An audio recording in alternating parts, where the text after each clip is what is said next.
No matter what hour your clock strikes here, it's always Halloween. And I'm always your haunted host, Lucé Tomlin Brenner. Happy Halloween, all of you lanterns out in Halloween land. Today is our day. The calendar has struck 31. It's our magical time. The veil is getting so thinner with every moment as we stalk closer to the midnight hour, the witching hour. I hope you have some fun frights in store today. I've got something for you that I think you are going to enjoy quite a bit. Today I had the chillingly delightful opportunity to talk to author and podcaster Joseph Fink, who is the co-author of the New York Times best-selling adult novels It Devours and Welcome to Night Vale. He created the Welcome to Night Vale and Alice Isn't Dead podcasts. And in 2016, Fink and Jeffrey Craner launched the podcast network Night Vale Presents, which features fiction and nonfiction podcasts. But today, Joseph and I get to discuss his brand new book, The Halloween Moon. I am obsessed with this book. I devoured it this week, and it gave me the exact sense of chill and foreboding that I needed to really ring in this final week of our favorite season. Screams, candy, and dreadfully wonderful costumes. Halloween has it all. Yet this harmless, fun-filled night of trick-or-treating turns dangerous in the Halloween moon. Combining fast-paced thrills with a captivating band of relatable characters, Fink is able to weave together a heartfelt story about growing up, friendship, understanding, and the spookiest night of the year. If you're already starting to worry about the impending Halloween hangover, don't fret. Order this book from your local bookseller and dive in and stretch out this Halloween season a little longer. For now, I hope you enjoy this interview with the incredible Joseph Fink, and make sure to stick around because we're answering a few emails at the very end. Well, welcome to It's Always Halloween, Joseph Fink. Hi, thanks for having me. Yes, it is terrific to have you here because I absolutely adored The Halloween Moon. I read that you wrote it for yourself at 13, but it's very much for me at 13, but also me in my 30s as well. Yeah, I always write for myself. I always try to write the thing that I want to see. Because my theory is always that if I am really excited about it, there will be at least one other person who will be too. I totally agree. That's the impetus of this podcast is enthusiasm for Halloween. So Esther Gold, I feel like not only is me, but would be a fan of this show if she was in our world. I certainly think so. So a big plot point of the story, and we won't get into any spoilers, but Esther's parents ban her from trick-or-treating because she's 13 and in the 8th grade. And I'm someone who trick-or-treated through the 8th grade, and this made me furious and very sad. Did you stop trick-or-treating in middle school, or did you have this fight with your parents? I stopped trick-or-treating well before that because oh my gosh, there is another character in the book who essentially had the experience I had. My parents didn't like Halloween, not for like religious reasons. They just were kind of found it annoying. And so my mom offered me the deal that she would take me to the movies on Halloween night and then go and buy me candy the next day. And so that's what I did starting at around age 8, maybe. Wow, that's pretty young. Did you feel left out, or did that feel like a good deal? At the time, I was okay with it. I saw That Thing You Do on Halloween. I saw Waiting for Guffman on Halloween. I saw some very fun movies. I had a good time on Halloween. I do think it's the reason I'm very into Halloween now is I don't feel like I got the full Halloween experience as a kid. I feel like I missed that a bit, and so it's left me kind of more interested in the holiday than I think I would otherwise be. Oh, wow. When did that take up in you? Was that when you were hit adulthood or in your teens? Yeah, I don't know. I think I started to see stuff that I also think there was a kind of a shift in culture of just more general entertainment that explored the feeling of Halloween, the kind of Mm. fun, spooky feeling of Halloween. Um, I don't know if you know about the game Costume Quest. Ooh, I don't. No, please tell me.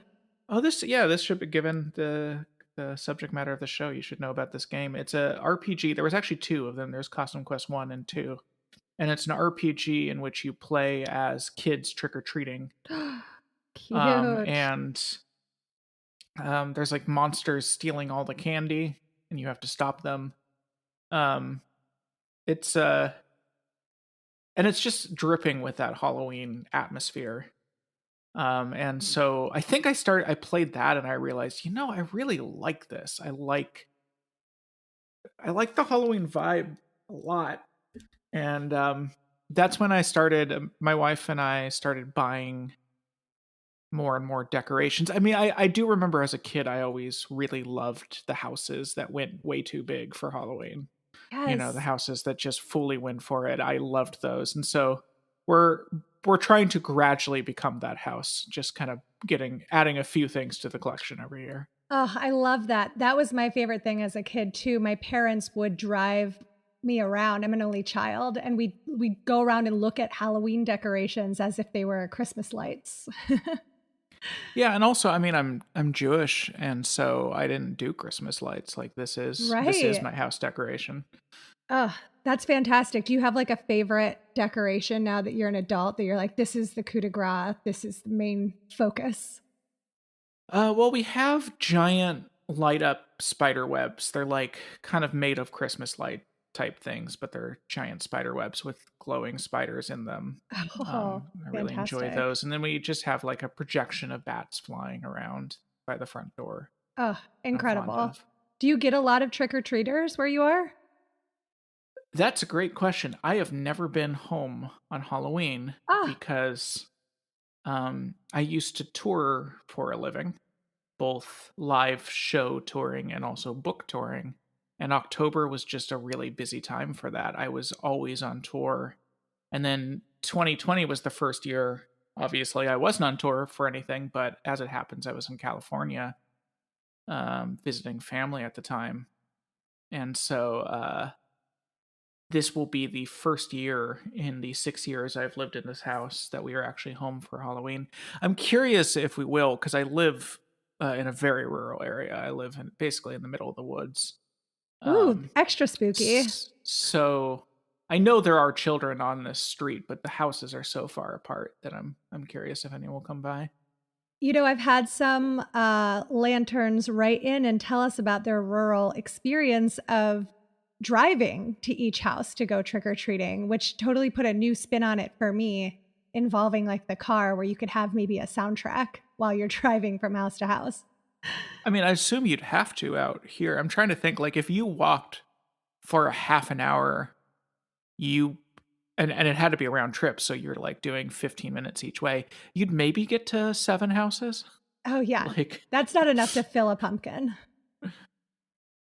So not being allowed to trick or treat is very much wrapped up in a larger story about Esther's fears around growing up. And we have a variety of lanterns who listen to the show, including many in Esther's position.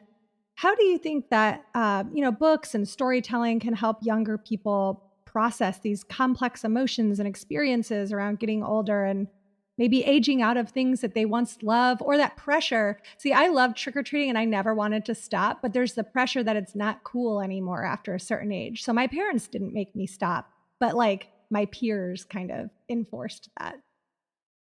I remember my grandma Mary once was handing out candy, and a bunch of teenagers came to the door, and she said, "You seem awful big to be trick or treating," and so they all got down on their knees. And then she I gave them love candy. that. Very quick. Um, yeah, I mean, I think that writing and reading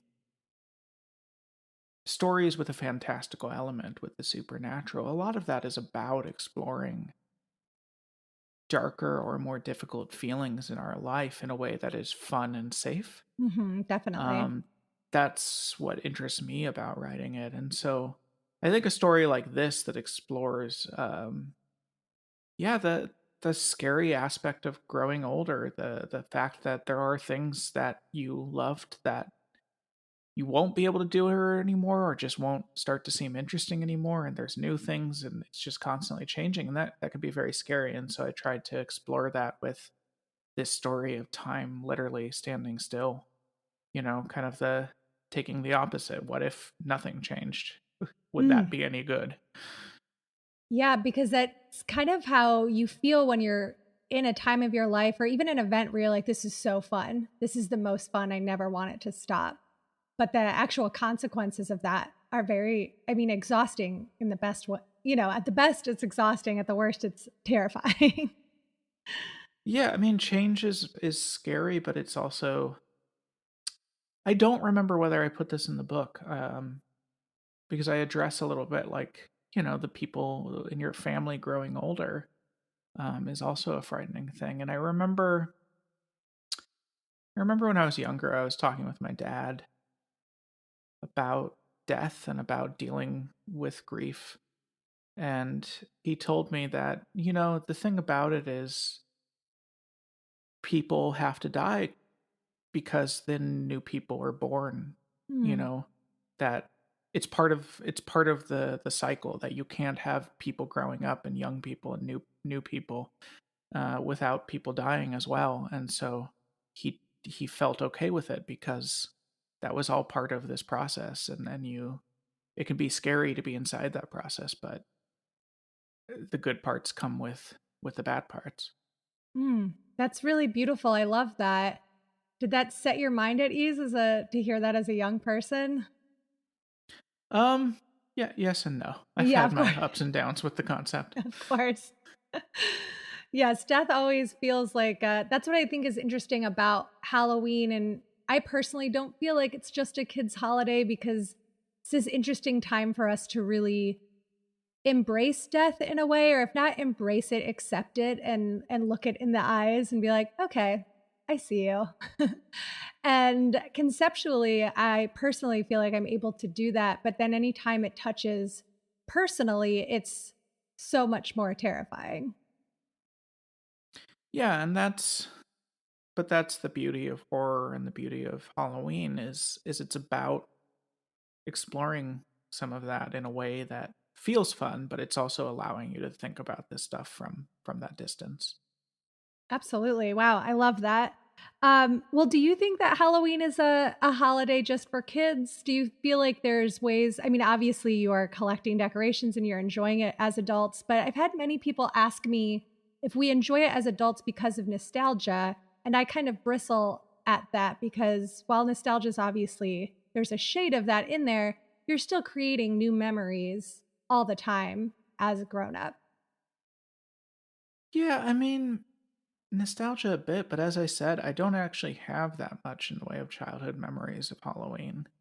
So I don't think it's completely nostalgia. I talk a bit in the Halloween Moon about Esther's reasons for loving Halloween, and it's kind of the reason I love it too, which is, the world is a very factual place. There's a lot of dismissing of fiction, of storytelling, of the value of Hmm. things that aren't true. Hmm. And Halloween is a day that everyone gets together and tells each other a scary story and makes up a scary play. Like, it's a day of celebrating the make believe. And I think there is a lot of value in that as adults, especially as adults, because kids already instinctually understand the value of make believe. But I think a lot of adults think that they're better than that when in fact make believe has a lot of value in our life. Yes. Wow. I agree with that so much. And I really love that point. I'm going to include that every time someone's like, you just are reliving your childhood. Not true. You know, that reminds me of one of my favorite lines in the book. I think this is exact, I'm not sure. But at one point Esther says the real world was scary in a way that was boring and difficult, which made me cackle out loud. And I was just like, yes, Esther, I've been saying that for years. Like, it's scary in all the wrong ways. I hate it. Yeah, it just keeps going back to what I believe is the value of horror, which is that the world is scary in a boring way. And horror allows us to explore the feeling of scary, but in an exciting, fun way. Yeah, absolutely. I've always loved the idea of hidden worlds, like something just beyond that door. If you go in this one place that no one else is looking, and you've definitely done that so well in the Halloween Moon and in Night Vale as well. Um, Besides just exploring, real world, being able to process complex emotions, what else do you enjoy about hidden worlds, or this idea that there's something just below the surface, something else that might be going on?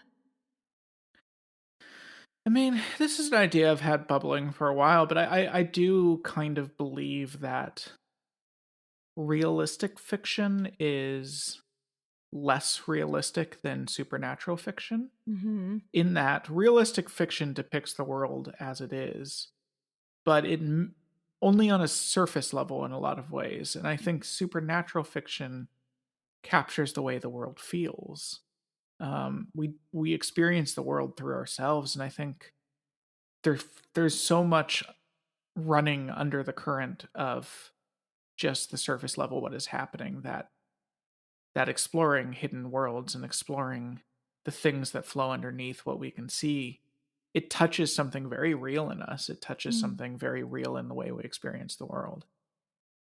Mm. Yes, totally. Oh my gosh. One of my favorite hidden world stories and movies is Coraline. And I can no longer look at little doors in the same way, because they often have doors like that in crawl spaces and houses or apartments. And I'm like, I can't live here. This is this is going to take me to another world. So I both love it and also fear it. um, so do you what I have a few questions here. Do you believe in ghosts or any supernatural creatures or cryptozoology at all, or is it something that you find to be just fun to play around with, and you feel more firmly in the real world than that? I do not believe in any of that at all. I was raised by a mother who was very firmly in the world of science and taught me all of that from a very young age.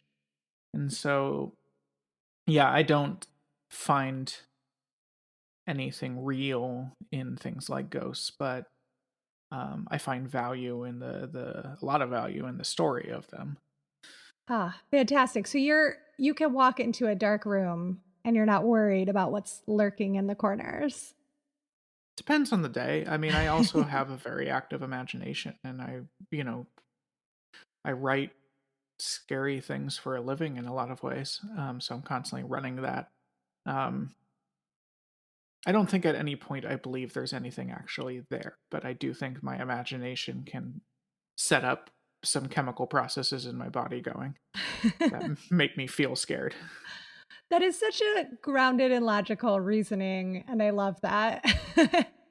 I usually think of that too, but in the moment at 3 a.m. when I wake up and I think I'm seeing like a hereditary Tony Collette in my ceiling, it's hard to calm myself back down again. Well, I'll tell you, I mean, I have a number of weird sleep things. One is that I have gotten sleep paralysis my whole life. Oh, Um, interesting. but another is that I hallucinate after sleeping pretty regularly. If there's anything in the room that is at all human shaped, I will see it fully as a person for a good minute after waking up Oh my God, Joseph, that's in the middle of the night. terrifying. But it isn't. It isn't. I mean, I Yeah. think it sort of made firm my disbelief in ghosts, because Hmm. people are like, "Well, I saw this thing," and I'm like, "Well, I, saw a person standing in the corner for a good minute before my brain adjusted and saw it correctly as a bathrobe Right. hanging. And once you kind of become to terms with what's happening, I often don't love. I won't usually when I wake up look around the room because I don't love seeing Sure. hallucinations. But I've come to terms with what they are, and I don't really feel particularly afraid of them. Ah, that's I'm very impressed. Very good job. Do you ever take anything like those experiences and put that into your writing? I mean, I've never done it directly, but I think a lot of writing is like dreaming, that Mm-hmm. it all comes from your life, but not always in ways that you yourself can follow. Mm, yes. That's interesting, right? Occasionally I've written things that I can't even believe came out of me.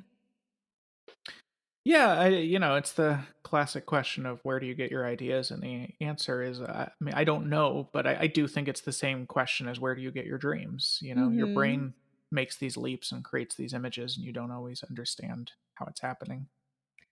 It's kind of exciting. It's like being possessed, but in like a really friendly, helpful way instead of like entirely terrifying way. Yeah, I mean, also always have had a love-hate relationship with dreams, in that I sometimes panic when I fall asleep because I don't like dreaming. I don't like having all of these experiences I don't have any control over. Hmm. Um, so I sometimes have a love-hate relationship with the ability of my brain to create these make-believe things. Hmm. Interesting. Yes, I've had experiences where I'll have an entire week of nightmares and then on like the last day of it, I'm just like, I can't do this tonight. I just need to go to sleep. Like I need a little break and then it doesn't happen again. And I definitely relate to that feeling of like, if I could just choose, because just having your brain take over is such a wild experience.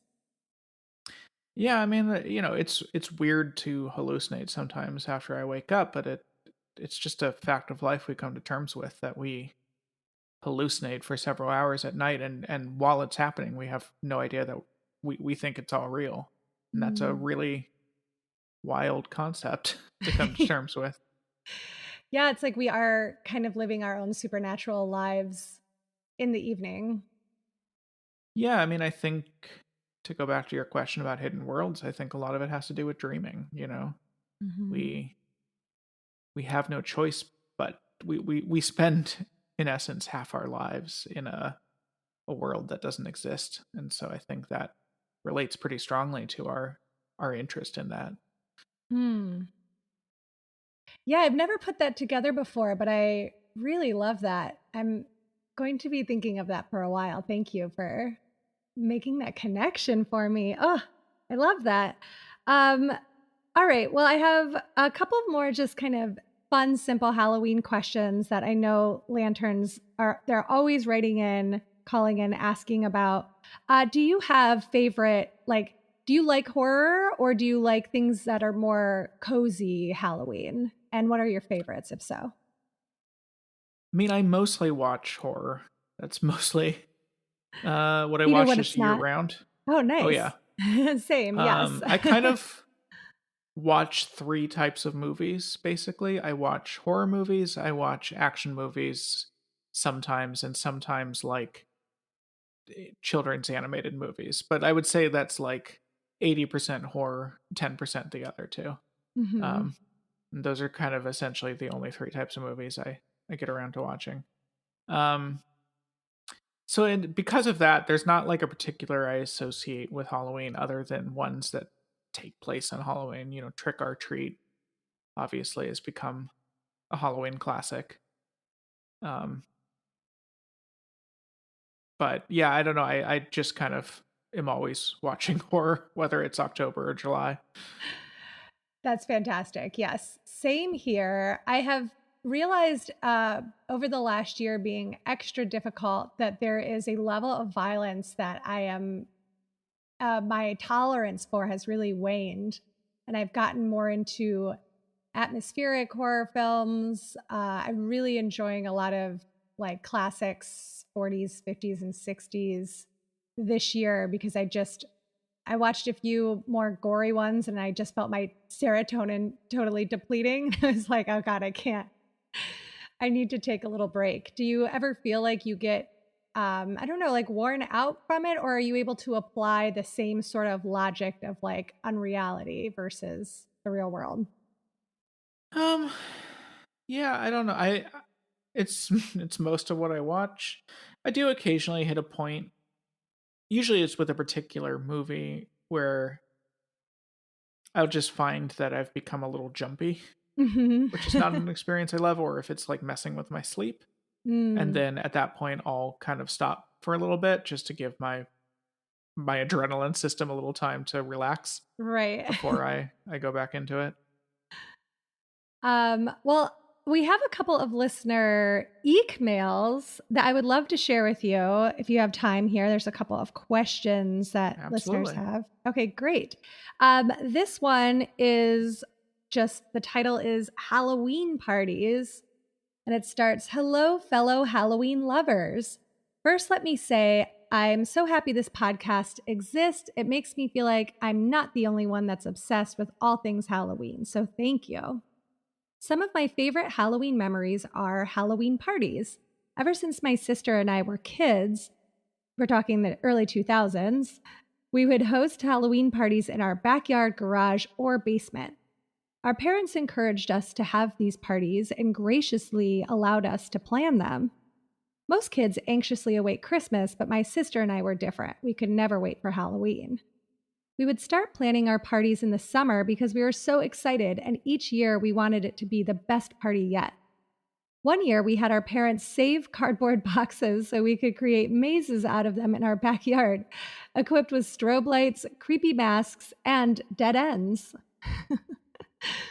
Another year, we created a haunted trail in our backyard, and our dad would hide behind our shed with a scary mask and chase us.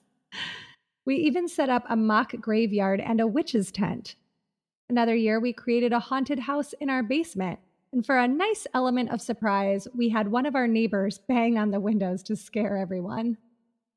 Even though we're now grown, our love for Halloween parties has not stopped. My sister and I continue to have them each year with new elements. Side note, dry ice is a game changer.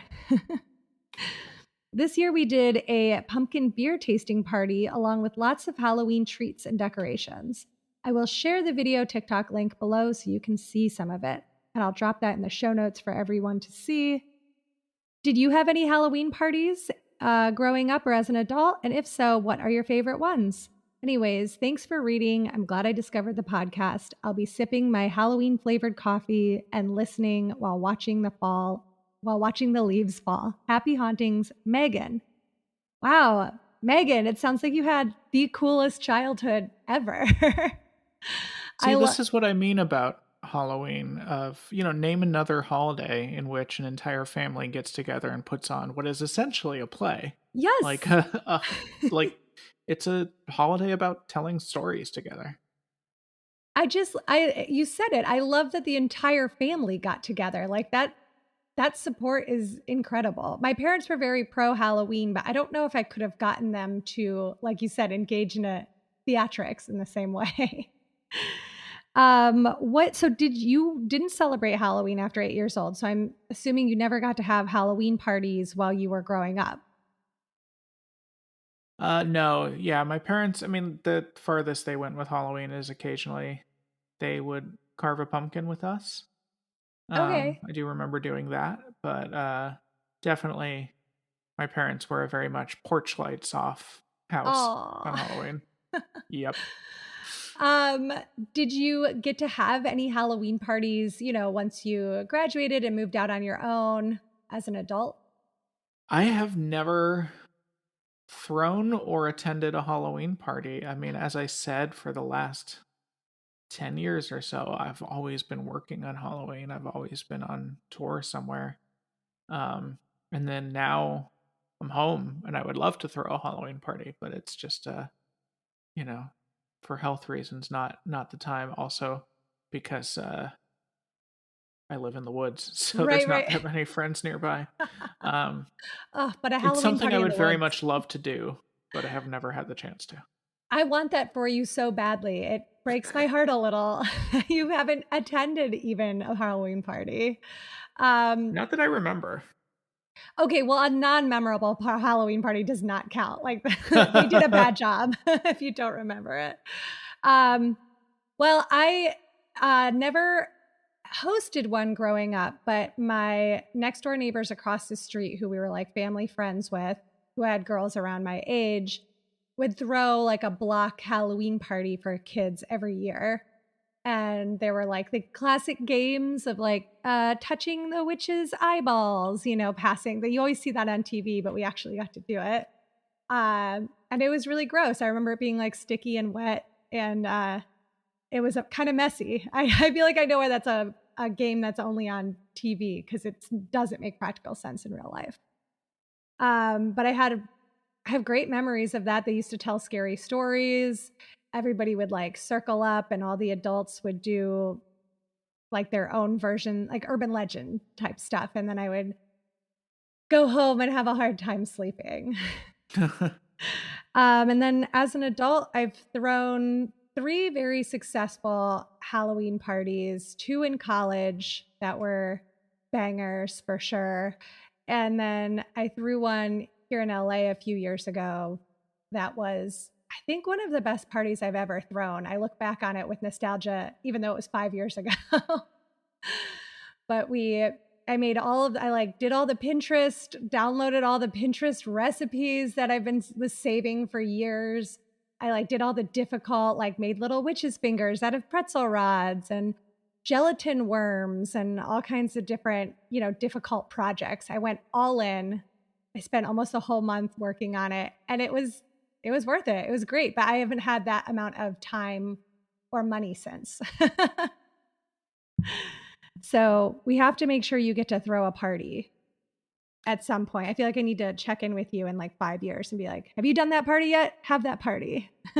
Someday. I have a 4-month-old daughter, so I do feel like throwing parties will be something that happens more often now. Ah, yes, that'll be fantastic. You can give her the Halloween that you didn't get to have. Yeah, except for, we're very into it, so there's every chance she'll grow up to just kind of hate Halloween. Oh no. I think there's like a nice middle ground. She can rebel against something else, not Halloween. All right, this next one, the subject line is scarecrows at Halloween. Hi, Lucé. I just wanted to write in to share a favorite Halloween book of mine and a loosely related Halloween story. The book is called The Night the Scarecrow Walked by Natalie Savage Carlson. It's a book I first read when I was a child, and although it's an illustrated kids' book, it never fails to put me in a Halloween mood. It certainly has a spooky vibe that I just love. I read it every year around this time. It's out of print now, but there are lots of inexpensive used copies for sale online. Next, I have a scarecrow-related story. This took place in the 80s when I was between 7 and 9 years old. My dad was taking my brother and I trick-or-treating around our neighborhood. I was dressed as a devil and my brother was a pirate. Those are good 80s costumes. We came to a house where a man was standing at the foot of the steps leading up to the house. The porch was enclosed, but the door was wide open. The man told us we could only go up to the porch to get candy one at a time. I was immediately suspicious. This was an obvious breach in the etiquette, as none of the other houses did this sort of thing. I went up first by myself. On the porch, there were 2 people seated in wicker porch furniture. In between them, in a separate chair, was a, quote, scarecrow. There was a bowl of candy on the scarecrow's lap. They told me if I wanted some candy, I just had to shake the scarecrow's hand first.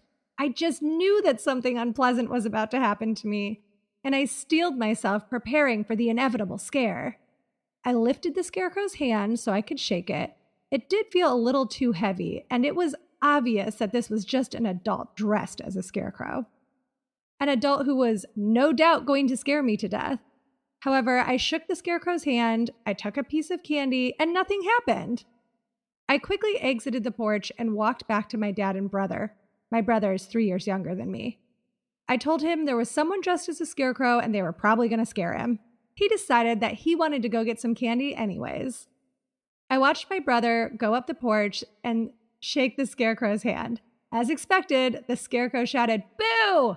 and lunged towards my brother. He ran screaming and crying down the steps and leapt into my dad's arms. I can't help but laugh about it now, but at the time, I remember feeling really angry at the adults for scaring my brother. In an unusually selfless act on my part, I went back up to the porch and asked for a piece of candy for my brother since he never got one. I recently asked my brother if he remembered the incident. All he said was, "I chose wrong."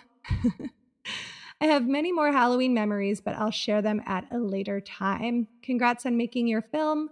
It always makes me happy to see creative people putting interesting and exciting content out into the world. Sincerely, Jason.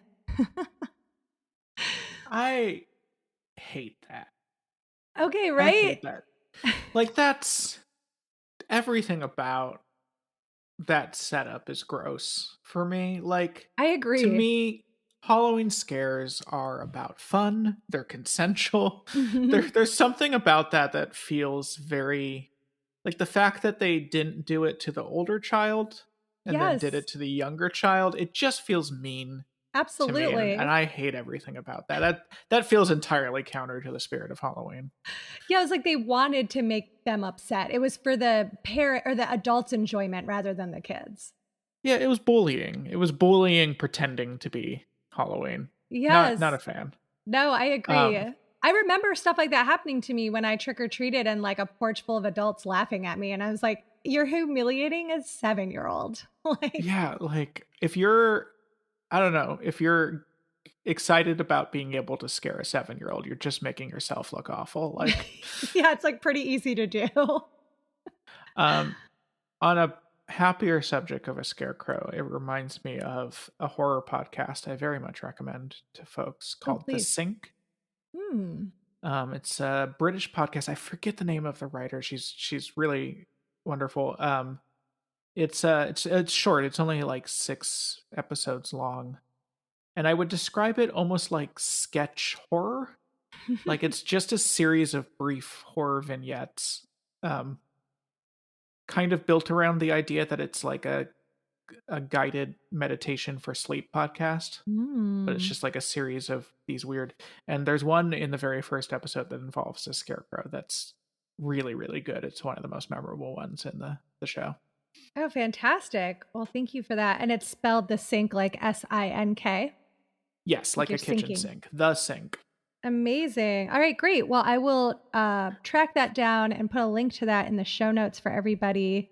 I had never heard of The Night the Scarecrow Walked. Had you, Joseph?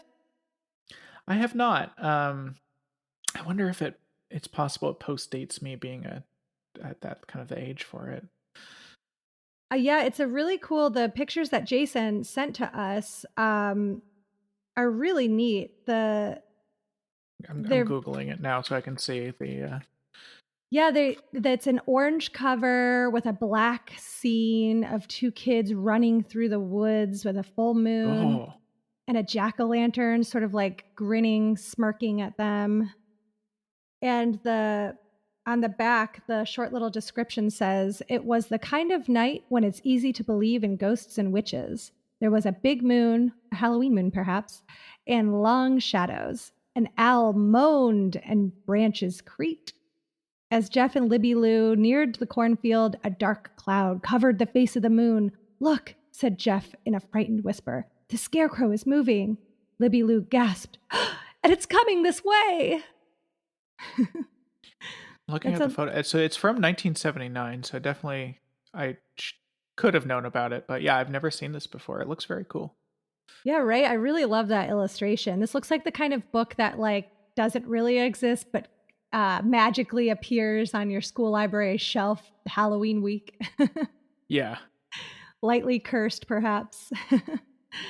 And I have a nephew who's obsessed with Halloween, so I might have to see if I can. I don't know how hard it is to track down copies of this book. Oh, fantastic. I mean, yeah, Jason said that there are a lot available online, even though it's out of print. So perhaps you can Yeah, I buy don't it. know if people know about biblio.com, but I stumbled on it recently, and it's a really great site for being able to get out of print books pretty easily and cheaply. Like, I found a number of out of print books there that, you can buy for $5 and they show up at your house a week later. Wow, that's fantastic. Okay, great. Yeah, I know we have a lot of listeners who collect children's like Halloween themed books or like scary books aimed at younger readers. So perfect. We'll put biblio.com in the show notes as well. And I have a really fantastic picture of Jason dressed as a devil with a little tinfoil made pitchfork, and his brother as a pirate with a tinfoil made scythe, which I really love the idea of a pirate with a scythe. I don't think I've ever seen that look before. The famous Scythe Pirate, yeah. Yeah. To my mom's credit, I have been talking about my parents' lack of Halloween spirit, but to my mom's credit, she did one year make me a Darth Vader mask out of paper mache, fully from Oh, scratch. whoa, that's so cool. How did it look? I mean, it looked like a paper mache version of Darth Vader. Like, it doesn't look like it's from the movie, but it was very recognizable as Darth Vader. I kept it for years afterwards. It just sat on my shelf. Oh, wow, I love that. Was that your favorite costume? Probably. I don't have a lot of memory. Costumes were never the big part for me, honestly. Mm-hmm. I'm not good at crafts. Same. Um, and so, like, constructing a costume always felt very just not up my alley. Yes. It always felt more like an obligation than anything else. Yeah, I feel the exact same way. I loved it as a kid because my mom helped my parent. That is what they pitched in on. They didn't want to host a bunch of children in our house, but they did help me like DIY costumes. And I really loved doing that as a kid and even, in middle school. But by the time I was out on my own, you know what it was? It was when social media became more popular because then cosplayers kind of came out of the woodwork and people who had these perfect like costumes, everything is exact the way it looked in a movie or a show. And it made it seem like putting together your own artsy costume from whatever you had, or even paper macheing something, was not going to stand up to all the other people who are like buying these perfect looks. It started to stress me out. Yeah. Yeah, I don't know, the costume stuff was always just yeah. I'm not also like not a fashion person, so I always felt like I felt not good enough with the costumes. If somebody invited you to a Halloween party and they were like, costumes mandatory, would you just order something from online or would you try to whip something up from what you had? That's a good question. The one time I had to do costumes, we did a book event on Halloween, and we like me and my co-writer of the book, and we decided, hey, it's on Halloween, let's dress up.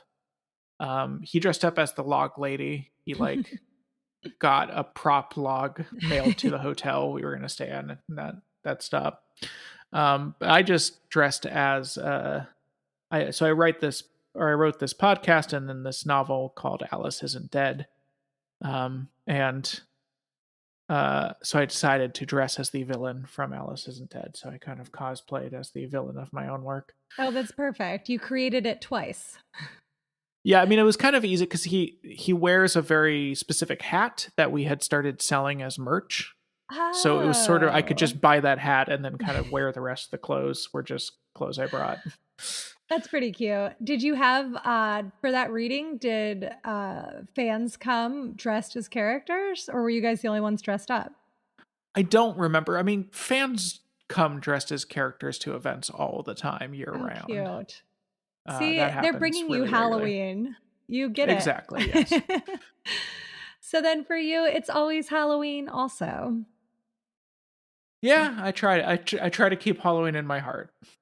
Ah, good. We love to hear that. Well, Joseph, it was such a scream having you here today. Thank you for your time. Thank you for diving into the Halloween moon with us a little more. I mean, thank you for writing it. It really took me back to, like I said, childhood, but then I was also fully I still felt like Esther, even in my 30s. I was like transfixed on this experience like it was happening to me. So I'm really, really glad to hear that. Thank you so much. yeah, thank you for writing it. It was such a treat to, go up to the week of Halloween with this story in my brain. And I'm really excited to pass it on to the listeners. So everybody go get this book. It's a new favorite. If you like the Halloween tree, it really reminded me of that similar immersive vibe by Ray Bradbury. So I know that's so many people's favorite book. So you will love the Halloween Moon. All right. Well, thank you so much, Joseph. I hope you have a really fantastic Halloween, one of your first Halloween home with your new family. Yeah, I'm very excited. All right. Thanks so much. Take care. Thank you. If you've read The Halloween Moon or you want to discuss anything that we mentioned on the episode today, please give us a call on the All Hallows hotline at 802-532-DEAD. Or write us an email at itsalwayshalloweenpodcast@gmail.com. You can also reach us on Instagram at It's Always Halloween Podcast. It's Always Halloween is produced by the Patreon Ghoul Gang. If you would like to join Patreon and help us make new episodes every week, then you can visit patreon.com/itsalwayshalloween or make a one-time donation using our tip jar. You can also support the podcast by buying It's Always Halloween merch on Redbubble. That link is in our show notes and on our Instagram as well. This episode of It's Always Halloween was performed by me, Lucé Tomlin-Brenner. Our fabulous guest was Joseph Fink. If you would like to buy The Halloween Moon, I put a link in our show notes to my favorite independent bookseller here in Los Angeles, Skylight. And I highly recommend checking out your own local independent bookstores and supporting them as well. The editing, theme music, and sound design for today's episode is by Pete Burns. Thanks so much, Pete. Today's episode and every episode, really. You can follow me on Instagram and Twitter at LTB Comedy, Pete at Mittenberries, and Joseph Fink at Planet of Finks.